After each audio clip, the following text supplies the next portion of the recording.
Aujourd'hui, on va voir les 9 applications qui sont importantes de connaître quand on va au Vietnam. La première application qu'il faut absolument avoir dans son téléphone, c'est l'application Grab. Grab, c'est une app qui permet d'appeler un taxi voiture ou un taxi deux roues. Et c'est super pratique, très populaire au Vietnam. Et un petit conseil, si vous utilisez une application comme Grab, c'est de se placer à un endroit où il est facile de vous récupérer. Quand vous appelez à un Grab, faites très attention à bien vérifier la plaque d'immatriculation si elle correspond bien à celle que vous avez dans votre application. Parce que ça m'est déjà arrivé que en fait, j'avais appelé un taxi scooter sur Grab et il y a un autre scooter qui est arrivé et qui s'est pris pour mon taxi en fait. Il faut faire attention, il faut vraiment vérifier la plaque d'immatriculation. Parce qu'il y en a qui vont voir que vous attendez et ils vont en profiter pour se faire passer pour votre taxi en fait. Et aussi avec Grab, vous pouvez également commander de la nourriture. Donc c'est super pratique si vous voulez manger à la maison. Et aussi il y a une deuxième application qui est très populaire au Vietnam, c'est SM San. En fait, cette application, elle appartient au groupe VinFast et ils utilisent que des véhicules électriques. Donc moi j'aime bien avoir 2 voire 3 applications différentes pour que au cas où si Grab j'ai pas de course, je trouve pas de véhicule, eh bien je peux utiliser une deuxième application. Voilà, c'est juste au cas où.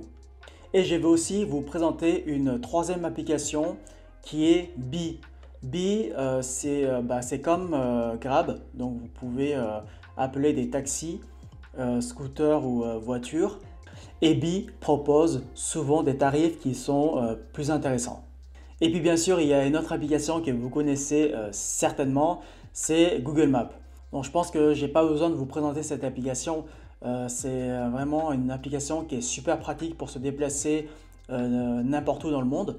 Mais je vais vous parler ici d'une fonctionnalité que je trouve qui est super pratique. C'est la map, la carte offline. C'est-à-dire que vous pouvez télécharger une zone géographique et vous pouvez utiliser l'application même quand vous n'avez pas de réseau. Et on peut s'en servir presque normalement. Il y a des informations que vous ne pourrez pas avoir comme le trafic en temps réel. La prochaine application que je vais vous présenter, c'est une application de conversion de monnaie. Donc là, je ne vais pas vous citer une application en particulier. Je pense que vous pouvez trouver facilement sur Google Store ou l'App Store. Il y en a plein, vous pouvez en trouver une très facilement. C'est super pratique si vous voulez utiliser les taux actuels. Une autre application qui peut être très utile si vous ne parlez pas vietnamien, c'est Google Translate. Et pour communiquer avec les locaux, ça peut être super pratique parce que vous pouvez utiliser la voix. Mais on peut aussi traduire une image. Donc par exemple, si vous allez dans un restaurant et qu'il n'y a pas le menu en anglais, ça peut être très pratique de prendre en photo le menu et le traduire. Mais attention, la traduction n'est pas tout le temps correcte, mais c'est mieux que rien. Il y a une application de communication qui peut être très intéressant à utiliser, c'est Zalo. Zalo, c'est un peu comme WhatsApp ou Messenger. Alors tous les Vietnamiens ont un Zalo, c'est très utilisé au Vietnam. Après, si vous êtes juste en voyage au Vietnam, je pense que ça ne sert à rien d'installer cette application.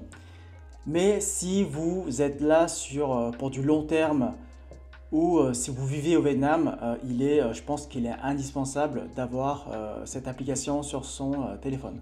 Si vous voulez acheter des produits en ligne, je vous conseille d'installer l'application Shopee. C'est une application comme Amazon et qui vous permettra de commander des produits en ligne. Et enfin, si vous voyagez à plusieurs et que vous voulez partager les frais, il y a une application que j'adore utiliser, c'est TreeCount. TreeCount, c'est une application qui est super facile à utiliser et qui vous permet de connaître vos dépenses et combien les autres vous doivent ou combien vous devez rembourser aux autres personnes.